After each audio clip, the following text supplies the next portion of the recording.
Welcome to a nourishing midweek lunch hour conversation with Spokane's newsmakers, thought leaders, and popular entertainers. Spokane Talks Live is brought to you by our friends at Homes for You and Breakthrough Incorporated. Welcome to Spokane Talks Live.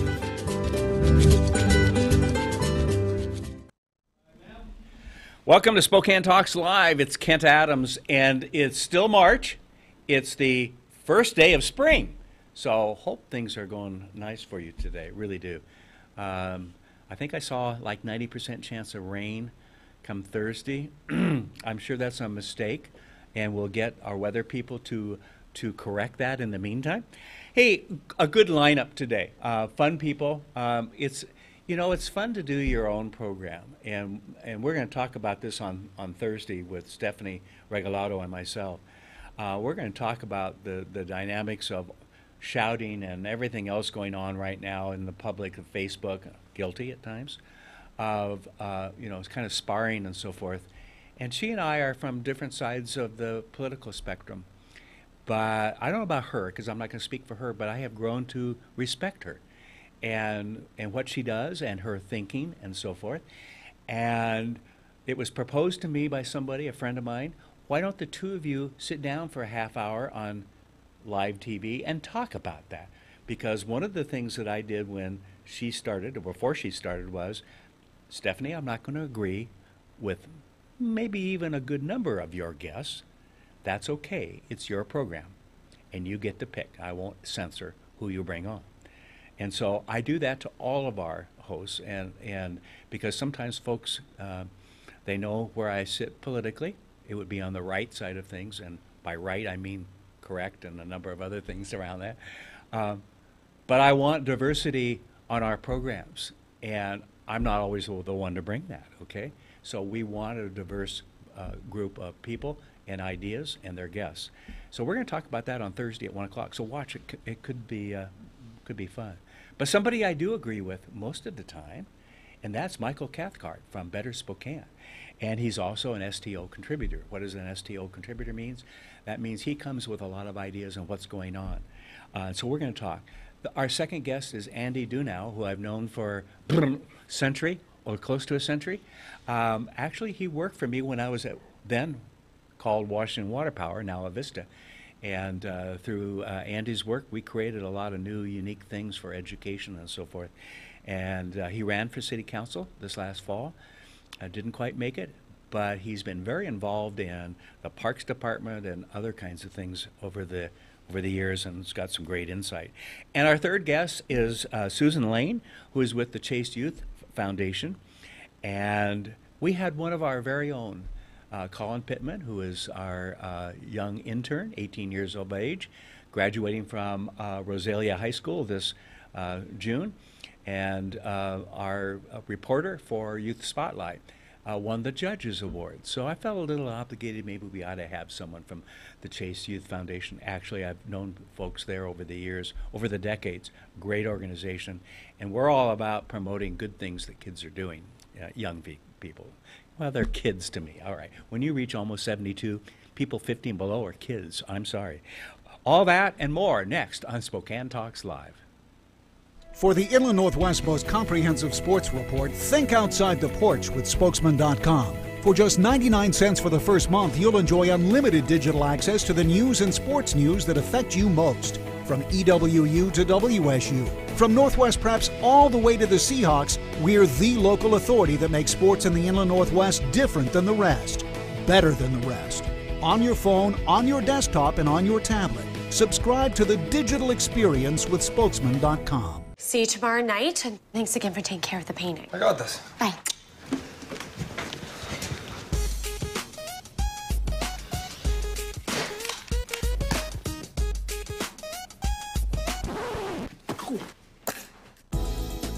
Weekends are made for painting. Let the experts at Rada Paint take care of you. Hi. This looks amazing. Rada Paint, over 80 years of quality, tradition, and trust. Find it in every can. Welcome back to Spokane Talks Live. What is the date today? The 20th, isn't it?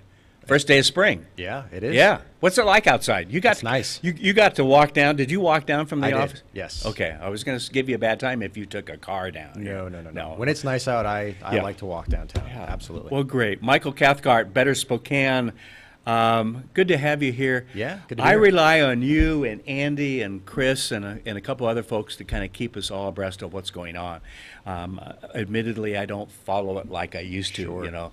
And so what is going on? And the first thing that comes to mind is this last election, there was a big to-do about the firefighters and their union coming in and impacting a race in Northwest Spokane, the city council race. And didn't they swear on pinky swear that they weren't going to do that again? Yes. Yes. They've kept that, right? So the Am I leading you? Yeah, a little bit. So the firefighter union, Local 29, has had a PAC for a long time, and it's Spokane for Honest Government is what they call it, which is kind of an ironic name. I was going to say we're going to have fun with that, aren't we? Oh, absolutely. And so last year that PAC got into a lot of trouble. They weren't reporting a lot of their contributions, and they sent out a mail piece that was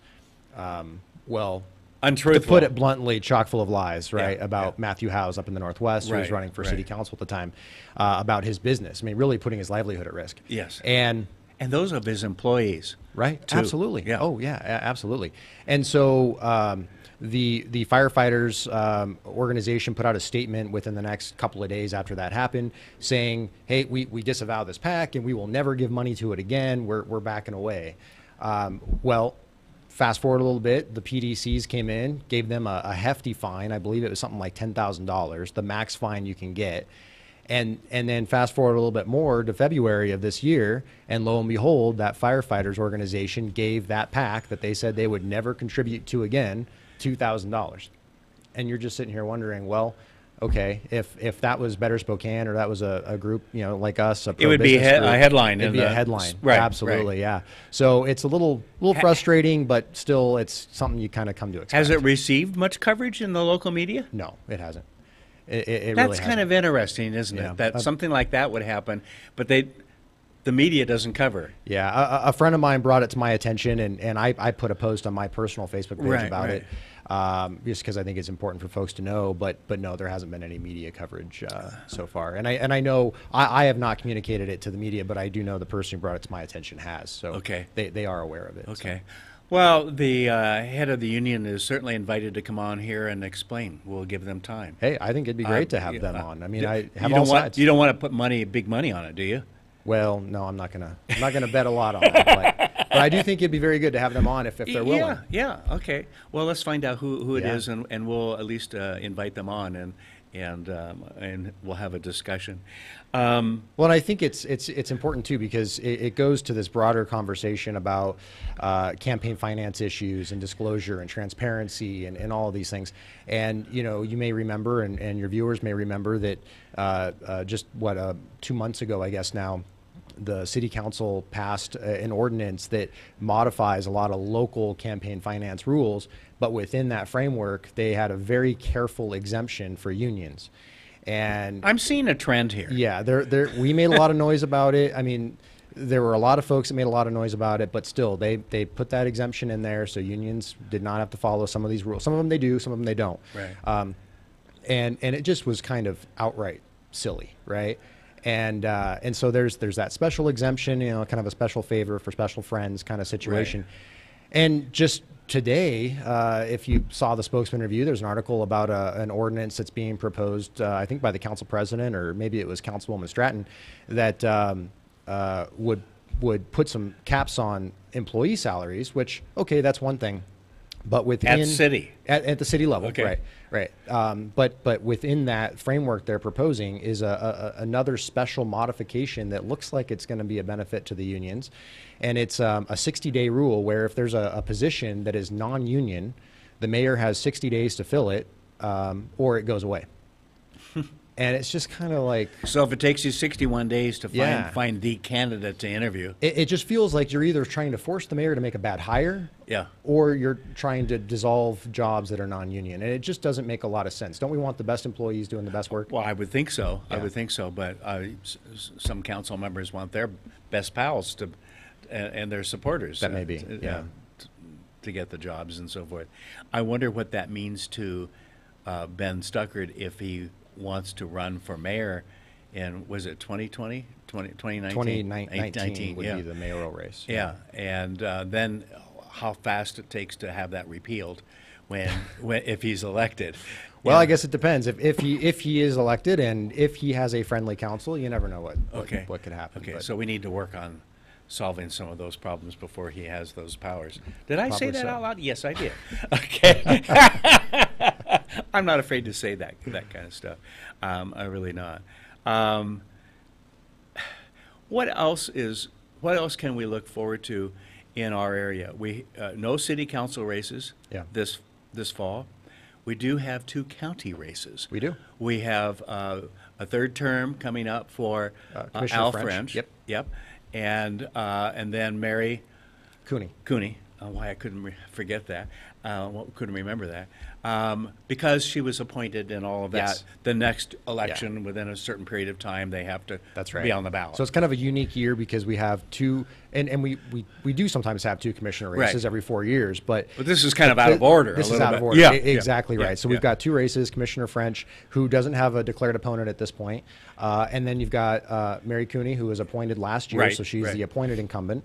And so far, she has 1 opponent, which is our Republican treasurer, Rob Chase, who has announced that he's going to also seek that position. So that she will have a primary. Although if no Democrat runs, then you would have the 2 of them all the way to the general. But so Rob has decided that he's going to run for that position. He was a candidate. I mean, one of the he sought the appointment. Sought as well. the appointment That's as one of the 3 people put forth by the local GOP and all of that. Okay, well, this could be fun this year. Yeah, well, I mean, look, we're going to have a fun year, an interesting year at least. You know, you've got those 2 commissioner races. What about the 6th? The 6th district, yeah. 6th district. Well, I was just going to mention State Senator Baumgartner, who is the 6th district senator, is now running for Spokane County Treasurer. And that's Rob Chase's current spot. Rob Chase's current spot. And he declared from the very beginning he would not run for a 3rd term. Correct. Right. Yeah. So, So that was, I think, part of Rob's reasoning as to why he didn't seek a 3rd term. Right. And so you've got that, but that reshuffles the deck in the 6th ledge. So now you've got Jeff Holey looking to move up and run for state senate. Right. And he's declared that. And he's declared, absolutely. Mike Voles is going to run again for his seat. Right. And now you've got an open 6th district House seat where so far there's 1 Democrat who's announced, Dave Wilson, who previously ran this as year an is a independent. Democrat. This year he's a Democrat. Okay. Previous years he called himself an independent. Okay. So now he's calling himself a Democrat. Who knows which one is the truth, but that's what he's going with. And then there is 1 Republican who's announced so far. Okay. And that is a gal by the name of Virginia Graham. Okay. And she's been involved in some legislative activities. I know she did some lobbying work on some issues, and maybe you'll have her on to talk about those. Absolutely. Yeah. But she's been around kind of the legislative activities in the past. Yeah, I keep hearing her name, and part of it is because of the election coming up, but I've heard good things. Yeah. So we will have her on, and we will have the others on too, which brings up a point. We're back in the saddle again of this year doing our Meet the Candidate. And last year, well, while it was what I would call an off-year election, meaning it was city council and board of education primarily, and I don't mean that they're not important races, Sure. okay?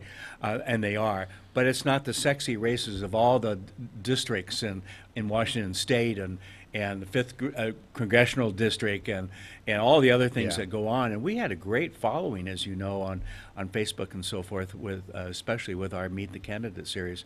And we look forward to doing that again this year. Well, I said this, I think, when I was on 2 weeks ago. Yeah. I really think it's invaluable what you do and what you provide with down ballot races, because everybody is covering the congressional race, right? And I mean, more so than any congressional race has been covered in well over a decade in this community at least. And so, but those down ballot races are not getting They get shoved to the side. Absolutely. Yeah, in fact, we haven't really seen in my opinion, in-depth reporting on down-ballot races in probably 6-8 years. I'll bet. Yeah. And I think as newspapers and as the media kind of gets cut back a little bit more, Yep. some of that stuff goes away. And so it's really invaluable what you do to make sure that people Well, thank know you. the differences between the candidates. I think it's important. And I've been told by one station manager in town that, yes, we'll probably send out and do some things on the 5th congressional race because it's kind of the sexy race of the year Right. in terms of getting attention. But we probably won't do much on the others unless something major happens, which means that they fall and break their neck or something. You know what I mean? Yeah. Something negative Right. is really what he's saying. And I get that. And you look at the half-hour news on any station tonight, only 18 minutes are news.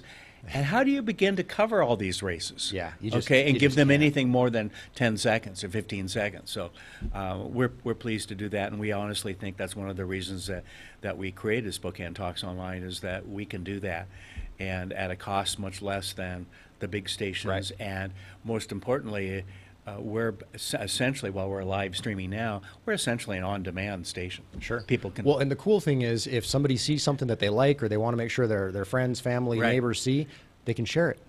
And anybody gets to watch it. And I think that's really, really important. And, Good point. And Good so, point. there's an opportunity that you guys have to really get the message out to a pretty broad spectrum of people. Well, great. Well, thank you, Mike. Good to catch up on anything else that we didn't cover that you wish I'd ask. Nothing's jumping out at me right Okay. now, but, You'll think of it 2 minutes out the door, though. Exactly right, yeah. Well, welcome to me. But, Mike, thank you. And thank you for Yeah. what Better Spokane is doing. It's important. We need to move this community forward. We need to make it more friendly for business and all the other things that go with it because our future, and I think when I say future, I think of my grandkids. Absolutely. It depends on it. So thank you for what you guys do Absolutely. over there, okay? And one thing I just Yes. mentioned too, we're going to soon be launching kind of a weekly or bi-monthly newsletter, Yes. email newsletter. And so if anybody wants to sign up for that, just go to betterspokane.org. You can sign up to receive that in your email box, and we'd love to get you that information. Okay, So, great. That's good to know. Yeah. Did you sign me up? I did. Because I had trouble doing Yes, that. you're Yeah, on it there. was probably me, but I was trying to do it on my iPad, and sometimes it doesn't want to coordinate. Things get weird. Yeah. Yes, I know. Well, yeah, I know that how happens to me a goes. lot. Thank you, Mike. No problem. We're going to take a quick break. We'll be back with Andy Dunau right after this. Welcome to Tom Sawyer Country Coffee. Tom Sawyer Country Coffee only roasts the finest organic coffee for our signature blends. Enjoy a cup at our coffee shop and local businesses and organizations across the region. I'm Tom Sawyer and we choose the Pacific Northwest.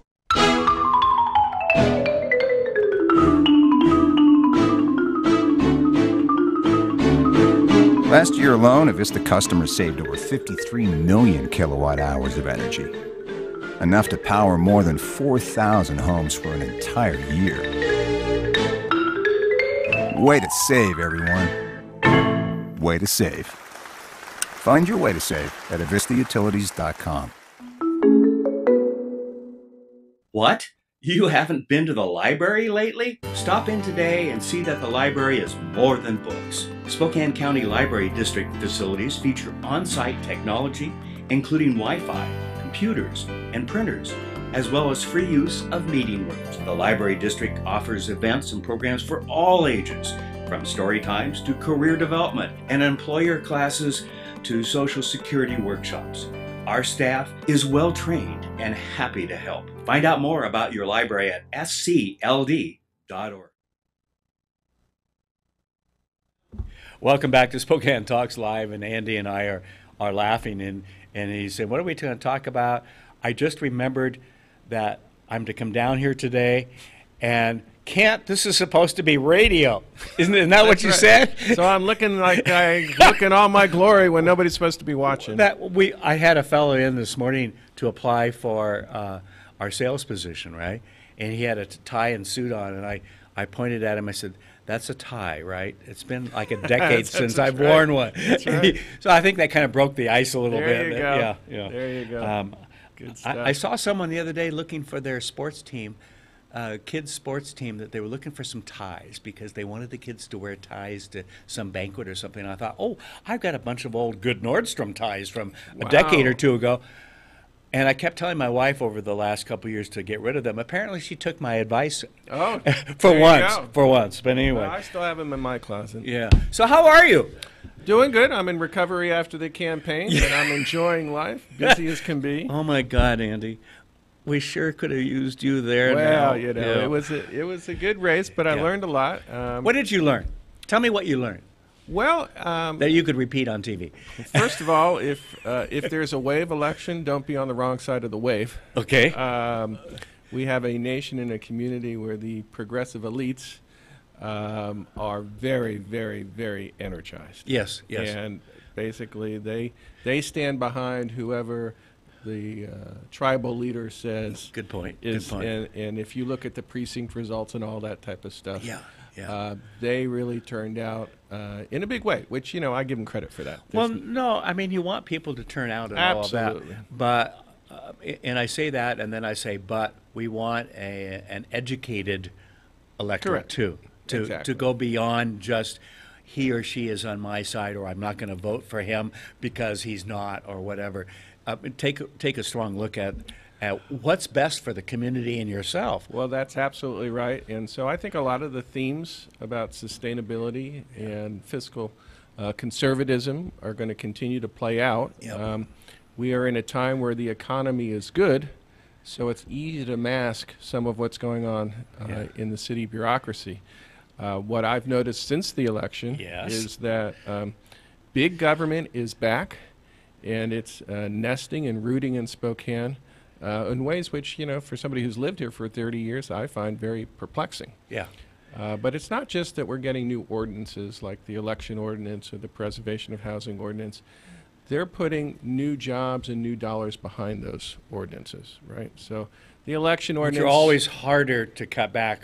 Right. So they're like, either the election ordinance is like, well, don't worry, it's just a clerk.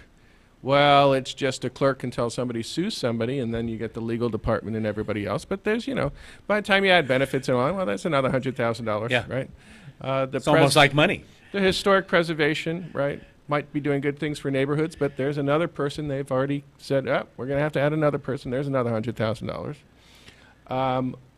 An outcome of the human rights ordinance is that they set aside $100,000 for enforcement for tenant issues. Right.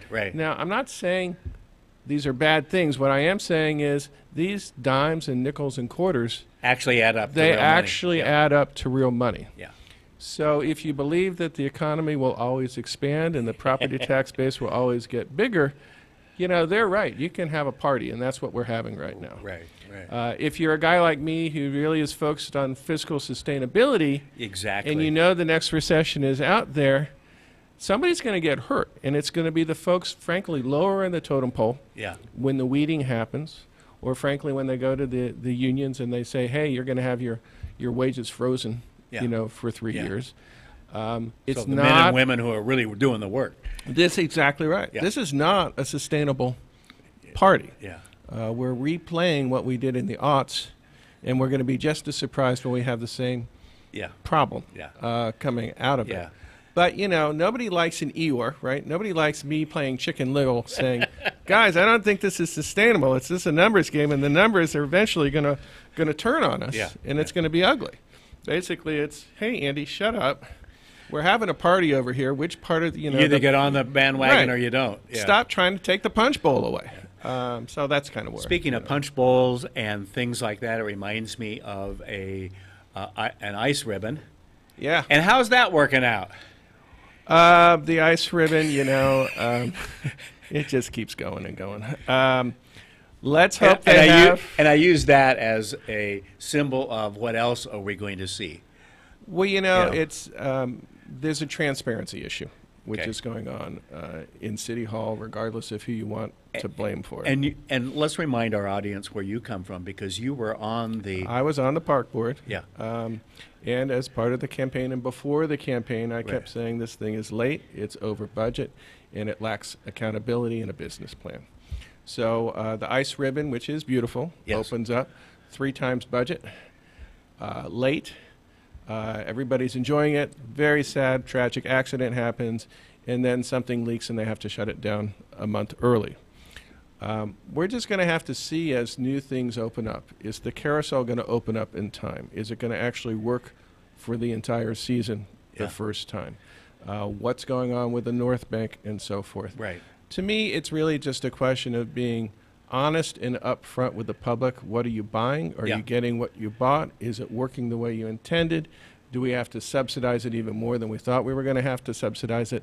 These are sort of the transparency things that you don't see coming out of City Council. I think clearly, because I was very supportive, we were doing Boomer Radio up on KGRB at the time, very supportive of the bond issue to update the Riverfront Park. It had been 40 plus years and all that, and I get that.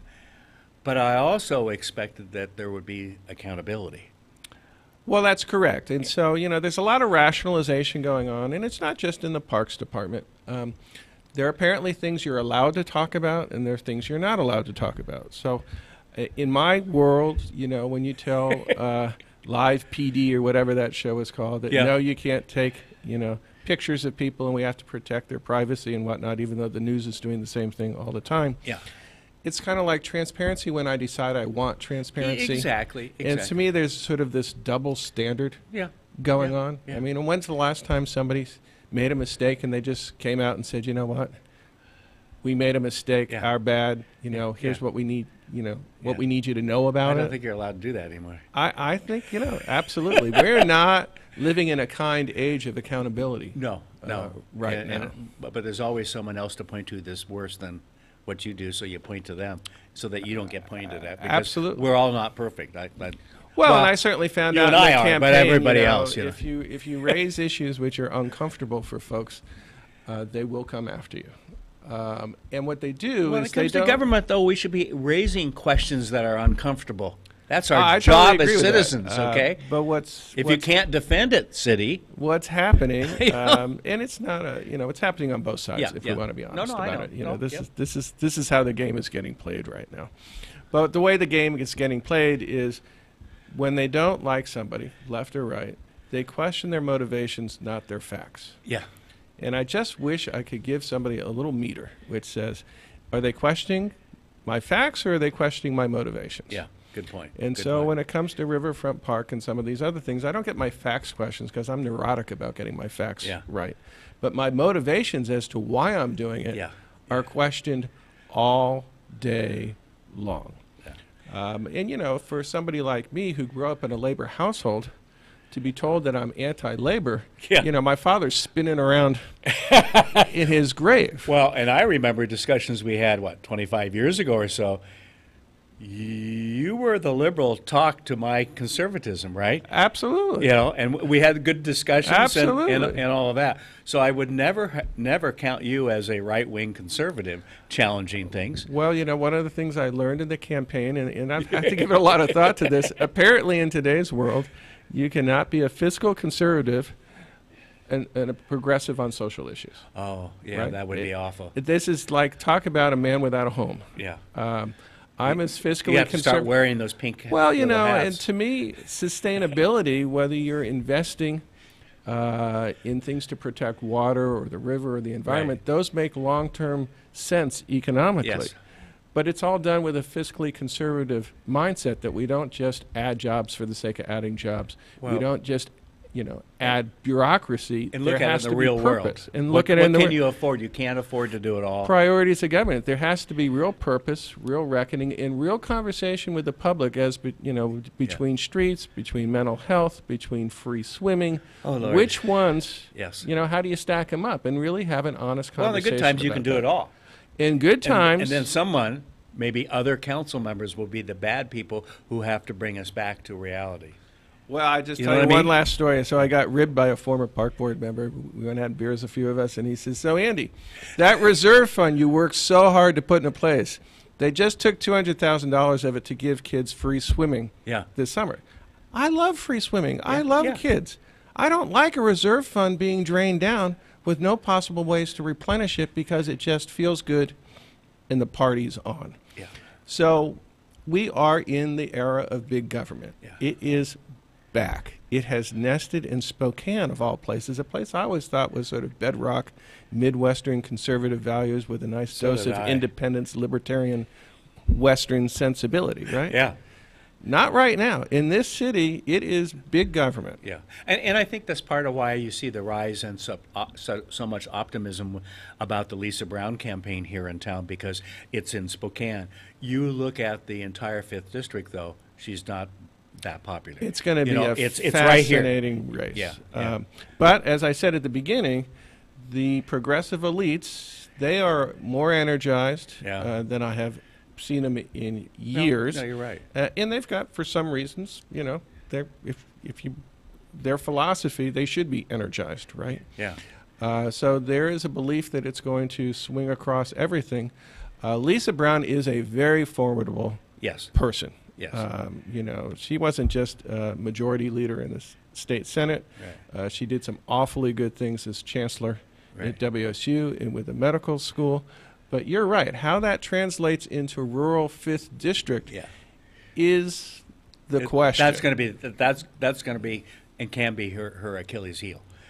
Absolutely. Yeah. I mean, there are not enough votes in the city of Spokane.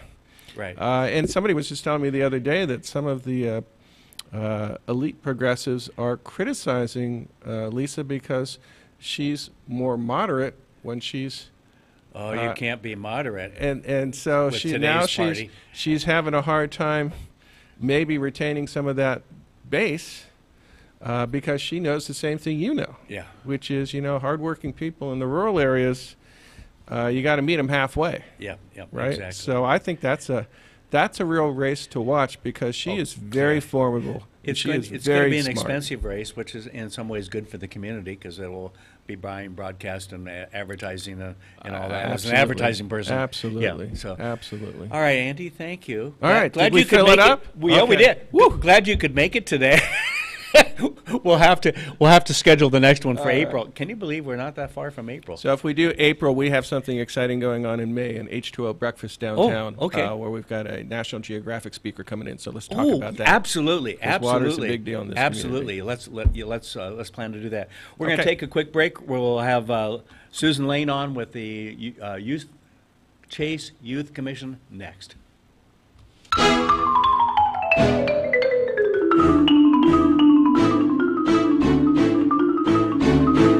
Last year alone, Avista customers saved over 53 million kilowatt hours of energy. Enough to power more than 4,000 homes for an entire year. Way to save, everyone. Way to save. Find your way to save at avistautilities.com. See you tomorrow night, and thanks again for taking care of the painting. I got this. Bye.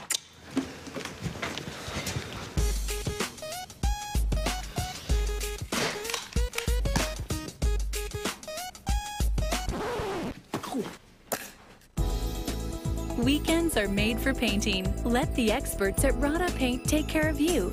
Hi. This looks amazing. Rada Paint, over 80 years of quality, tradition, and trust. Find it in every can.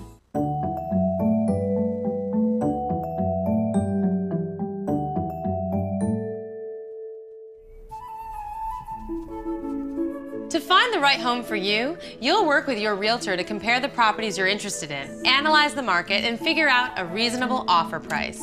And now, here you are, ready to make an offer. Yay, you! Here's how it works. First, you'll complete an offer sheet which your realtor will then present to the owner. Sometimes, a nice note to the owner can help your offer stand out. Butter them up. Tell them how much you love their garden, that it reminds you of gardening with your grandmother as a child. Do not mention you're gonna bulldoze it and put in a pool. The owner may accept the offer, reject it, or counter. It's important to be in close contact with your realtor during the negotiation process so any changes can be reviewed. Your realtor is like your consigliere, and that makes you the Don. Once your offer is finally accepted, there are usually some contingencies that must be met in order to keep the contract alive. Inspections are totally common in real estate transactions. They include termite checks, surveys to determine boundaries, appraisals to determine value for lenders, title reviews, and structural inspections. This stuff is mind-numbingly fascinating.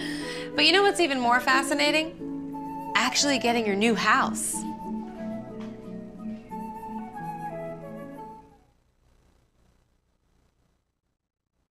Welcome back to Spokane Talks Live, and I have a guest, Susan Lane. Did I get that correct? That is right, thank you. You are in charge of the Chase Youth Foundation, is that the correct title? Yes, I'm executive director of the Chase Youth Foundation. Okay. Which funds... It used to be called the Commission, well, right? It is the Chase Youth Commission. Okay. But I work for the foundation now instead of the city. And so you call it like it is. It's the foundation. Yes. Yeah. So the foundation funds the Chase Youth Commission. Okay. Yeah. We were just talking that way back in the days, I knew Joanne Benham, who was then with the city and so forth, and I'm always impressed the fact that, number one, it was named after Jim Chase for all the right reasons.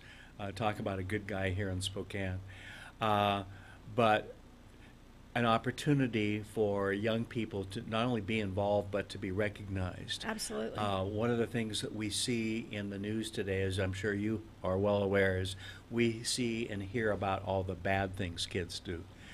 That rises to the surface and is the headlines. But the fact is, you and I and a lot of other people can point out young people who are doing such great things today. Right. And that's who we ought to recognize. In fact, we did with the Youth Spotlight program that we do with the Spokesman Review, where they do a story and a picture on a youth, and we do the video, and we've collaborated and promote this together. And we've had some, to this point, remarkable young ladies. They've all been ladies. And in fact, we've been kind of joking in the background is we need a token male somewhere. Okay, you're going to help us find one, right? Isn't that interesting? Yeah, it is. But doesn't that say a lot, too? And it says, to me, so many positive things to see these young ladies, in this case, step up and commit things to their community to go beyond just what's good for themselves. And you and I know from life experiences, I have centuries more than you do, that how that's going to benefit us as we get older and have jobs and lead organizations and so forth. Tell me about what does the foundation and the commission really try to accomplish? Okay, so the Chase Youth Commission really is the officially recognized voice for Spokane County youth. Right. We empower them as leaders, and it really provides a platform for them to be able to affect public policy and bring about positive change in our community. So the kids on the commission, there are 10 of them. 5 are appointed by the mayor and city council, and the other 5 are appointed by the Board of County Commissioners. Ah, okay. So they advise on youth issues and like what issues? Well, school safety is one that we're working on currently. Okay. In fact, we have an event next Thursday with Congresswoman Kathy McMorris-Rogers. Okay, good. She'll be in Spokane, so we're hosting the forum at Ferris High School. Good. Kids from throughout the county are invited to come and share their concerns and ideas on how we improve school safety. Yeah, good. And we're all about, as you probably know, having good conversations, and it's good to see maybe put aside some of the emotions and talk about what the reality is and how we might solve some of these problems. Yes. Not just to protest one thing or another. Right. Because we can all do that. Yes. I mean, protests are, they gain a lot of attention, and it makes a statement, but it doesn't... what's accomplished at the end of the day in terms of change. And that's what we all want is we it doesn't further the dialogue. My grandson, who's a senior up at Ferris, will probably be there taking pictures because he does for the annual and all that. Oh, great. I want him going, as I do my other grandkids, to a safe school. Yes. Absolutely. Yeah. And so there are things I think our young people can do to help make that change. Yeah. And they're there every day. Yes, well, that's right. I mean, I've sat in on several conversations following the Parkland shooting, and they've all been adult, centered, and rightly so. I mean, we must talk with law enforcement, mental health professionals, school administrators, etc. But we need to invite kids to the table because they're really the ones that understand the dynamic within the school. So they can give us, I think, some very great advice. And not only understand it, they can help make the change. Absolutely. On so many levels that a principal or a guidance counselor or a teacher can't. It's, it comes down to what the students care to do or not care to do. So, all right, one of the things that the Youth Commission is well known for is an awards night, which happened about a week or 10 days ago, right? Right, March 8th. Yes, and tell me about some of those that were recognized that night. Well, the Chase Youth Awards is an amazing event because it recognizes kids K through 12 for a variety of things. So Colin, you mentioned earlier, he received the Judge's Choice Award this year because we do have specific community service, leadership, cultural awareness, variety. You probably had a hard time figuring out how to pin him down, didn't you? Couldn't figure out where to pin him down because he really fit so many categories. So that was one where the judges said we unanimously think that this kid deserves an award, and rightly so, but we couldn't figure out where to put him. So, which is a good problem to have. We have that problem around here too, okay? It's a good problem to have if you're Colin Pittman, for sure. But it's really a great event for me personally, and every year I get a little teared up. Yes. Because how would you not? I'm sorry. I don't know. That's our future up on the stage. It is. Isn't it? It is. And to see these kids, at elementary school level, giving so much to their community, or this year we added compassion as one of the categories because we have this whole Spokane movement within the city of Spokane. So to see the way that these kids are really affecting other people in their community is really amazing. And one of the most significant moments of the evening was when the students, the leadership at Freeman High School and the shooting survivors won a personal achievement award, and they received a standing ovation from a packed house at the Fox Theater. That's pretty neat. That's neat. Yeah. Unfortunately, Diane Reed had invited me to come, and I had something else that night scheduled. And so I kind of had to dismiss it because it was work-related. I had to be there. Right. And then that ended up getting canceled, and I didn't have, like in the old days where you could cross out something and see what it is you crossed out. Right. I'm going, okay, I'm free that night. And then I start seeing everything that night on Facebook and so forth. So I apologize because I would have loved to have been there, if nothing else, to give Colin a bad time. And when he first started here, he was barely 17. And I used to kid him about being a 17-year-old, but acting like a twice his age, a 34-year-old. And in fact, he was sitting here and I was sitting where you were. We were talking one afternoon, and he looked at me, and I said, "I'm not the first to tell you that, am I?" And he said, "No." I mean, it's just, and one of the reasons we picked Colin to do the Youth Spotlight is, how much better can it be to have a young person talking to another young person. It's always us adults that are giving out the certificates and things, not always, but you know what I mean. Yes. And to have that peer kind of thing, and we get great feedback from those who have been recognized that was kind of fun, and we really work to do that around here. How can people help the Chase Youth Foundation? Well, money.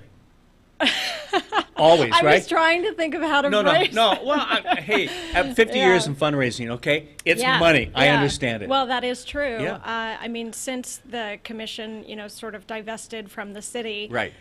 You have to basically raise almost everything, don't you? Yeah, we do have to raise a significant amount of money. Yeah. So we do appreciate the community support, and we do receive some funding from the city and county that we very much appreciate. Right. In fact, but that doesn't pay all the bills. We couldn't do what we do without it. But you've got good corporate sponsors in town? We do have good corporate partners.